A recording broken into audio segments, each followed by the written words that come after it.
Hey, what's up, all you heroes in training? I'm Duuz-Diz-Din, and I'm coming at you with another chapter review of My Hero Academia. This time it's chapter 246, titled Message. And well, we've seen that Endeavor has gotten that message.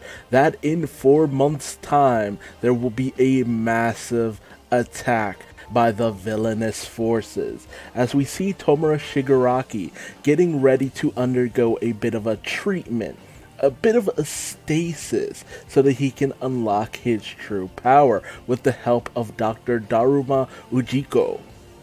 As, Tomura has come to the realization that ultimately there are just so many heroes out there. And, you know, with the president and the way that the president was able to avoid his attacks, it's just like, well, my power still probably could use a little bit more destructive oomph. The guy was able to avoid it ultimately. And not to mention, I took some battle damage. With so many heroes out there, I don't plan on underestimating them. I'm going to turn all things to dust. The conflict in 4 months will be our last, which tickles Dr. Ujiko to no end. He feels that, okay, you're fully into the all for one mindset, so I will help you out. And he starts to talk about this certain thing called the quirk singularity, where quirks can grow and mix and become more powerful and more dangerous. He talks about how, with so much going on, sometimes the hardware, the body can't really keep up with it. And that is basically what caused the breakdown for Tomura, that his body couldn't keep up with his power. So, I guess it seems like he's planning to reverse engineer Tomura's very body so that he would be able to wield his quirk with the utmost efficiency. At least that's what I'm kind of getting through this. But it's going to be an intense, painful procedure for 4 friggin' months. Tomura will undergo this. But once he's through it, he will have the entire world in the palm of his hands, even one for all. So we see Tomura starting to actually get knowledge about One for All and what it's about and all that good stuff. It's this power apparently that's all, oh, it's almighty, it's all great, it's the power to control the planet as you see fit. So we really get to see just how deep things are going with all of this. Tomura is finally starting to get the ins on everything that he needs to know. But, Endeavor continues to read over the message that he received from Hawks, that basically reads that, what everyone has to do is just wait for Hawks' signal. When that signal comes, that'll be the time for the heroes to move in. We also get a moment where Reed Destro meets up with Hawks to, thank him for spreading the good words about everything that happened, with the words of Destro. And he's just like, he really feels that Hawks is all into their good work and all that good stuff. But, Twice doesn't really understand it. And it's just like, yeah, I feel like the book's a little too wordy for my taste. But we also get to see the metal legs that Reed Destro has now. So that's why he's up around and walking. So he's basically no real worse for wear. Yeah, it sucks to lose your legs, but with the types of prosthetics that you can have in this world, the ones that we've seen with Mr. Compress,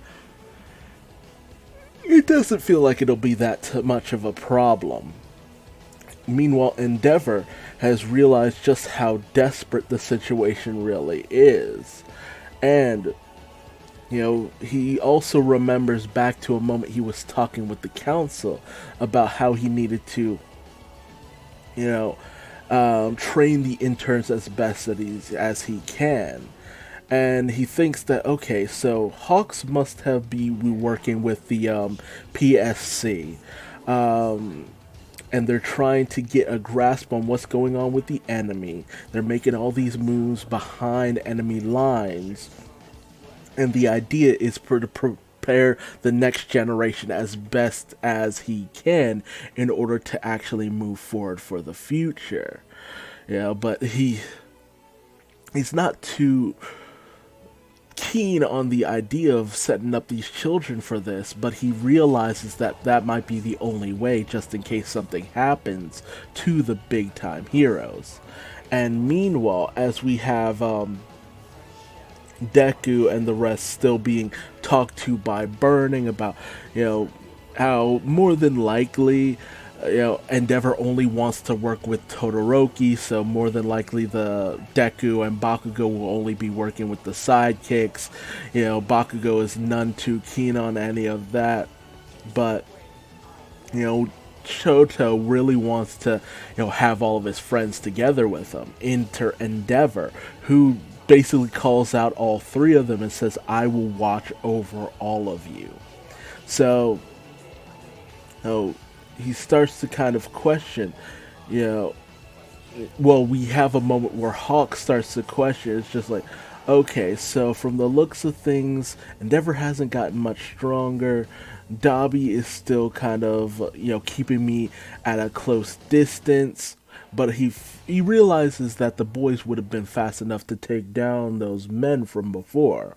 So, while he was never really interested in cultivating the next generation, he realizes that, there are some kids out there who are fairly strong that might actually be able to help in the pursuit of taking down the plans of the villains. And we get this nice little montage.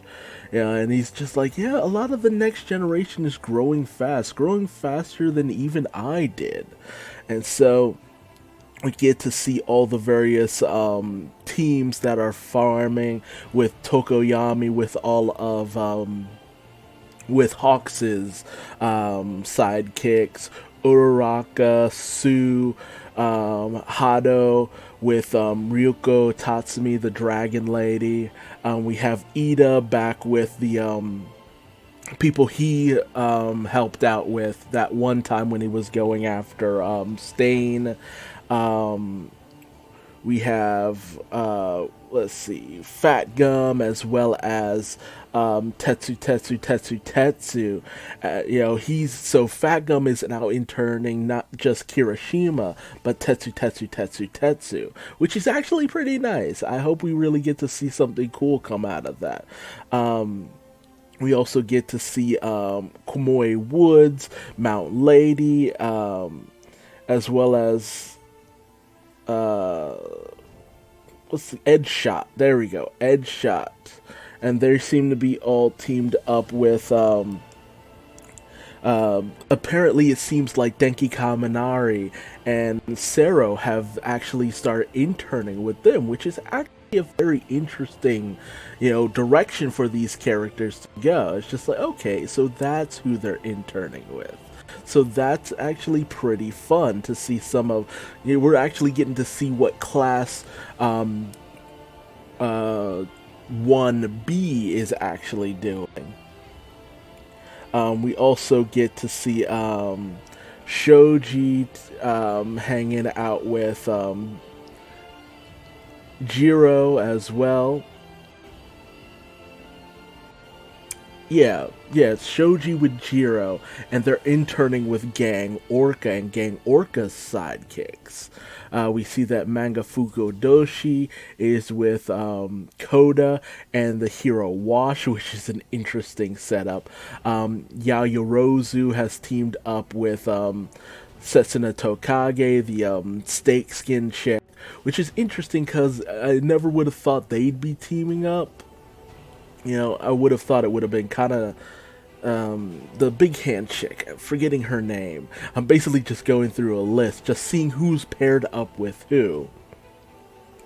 We see that Higakure is teamed up with Ashido, Mina Ashido, as well as Aoyama. So that's nice to see them together. They're kind of the outriders in terms of the teams and stuff like that.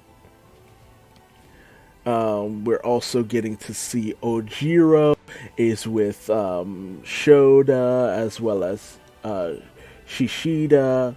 You know, a lot of the beast-like people, the people who are more about the, taking on, Sato, um, these kind of like wilding guys who are more about physical combat. They seem to be interning with some kind of basically furries. We see Monoma and Pone Sunotori hanging out, and they've seemed very close from the beginning. I'm starting to wonder if maybe they might be in a relationship.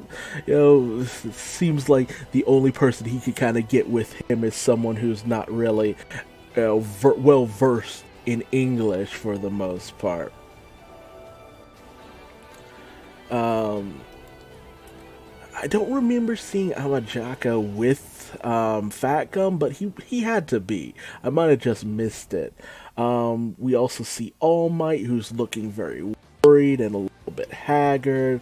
Awase, as well as Rin, the welding guy and the dude who I think that's no. I forget what that guy's ability is. But they're teamed up. Komori and Koriro, the mushroom chick and the all black dude are all together. We also get to see that Kamaraki as well as Kaibara are together. As well as Tunabara, I think it is. So the mantis dude, the guy with the and the dude who has like the advanced thinking are together. There we go. Kendo is teamed up with Yanagi, and they're with some other heroes. So interesting there. Bondo is doing his own thing, the glue guy. Yui Koda as well as Honuki, Yorashiki, Utashimi. They're all teamed up as per usual. You see Principal Nezu. Just a lot of characters we haven't really seen in a good long time. Gran Torino as well as Suguchi, and kind of going over things with it seems like they're confronting Kuragiri, which I'm wondering where that's gonna go. We see Eri with what looks like some, kind of will-o-wisp hanging above her head, which I'm kind of wondering if that's, something pertinent or that's just an artist's interpretation. And then we get this nice last shot of, Deku, Bakugo, and Shoto getting ready for their internship. So a very calm, it really feels like things are ramping up. I don't know why I went through that entire list, pointless thing to do, but it just felt like something to do, just to see where everyone's at, who everyone's teamed up with, how everyone seems to really just we're getting the stage set for where everybody is leading into the final battle of this series. And it's just gonna probably grow and get more crazy and out there as we go along, and I'm really interested to see where things go from here on out. But tell me your thoughts, feelings, and theories in the comment section below. How do you feel about these matchups? Who do you want to see more of in the montage of characters that we saw? And who do you think won't be that interesting or impactful as we go along into what is the countdown to 4 months? 4 months until the villains strike the hero world. Again, if you liked this video, leave me a like. If you didn't, feel free to leave me a dislike. Subscribe and hit the bell icon if you want to see more My Hero Academia chapter reviews. And if you want to catch me on social media, just Google Duuz-Diz-Din. I'm everywhere for better and often for worse. Shield your children's eyes. And until the next video, I just want you all to remember and to always try your best to get the message that there are dangerous things afoot. Be on guard. Until next time, I'm going to bed. Bye-bye.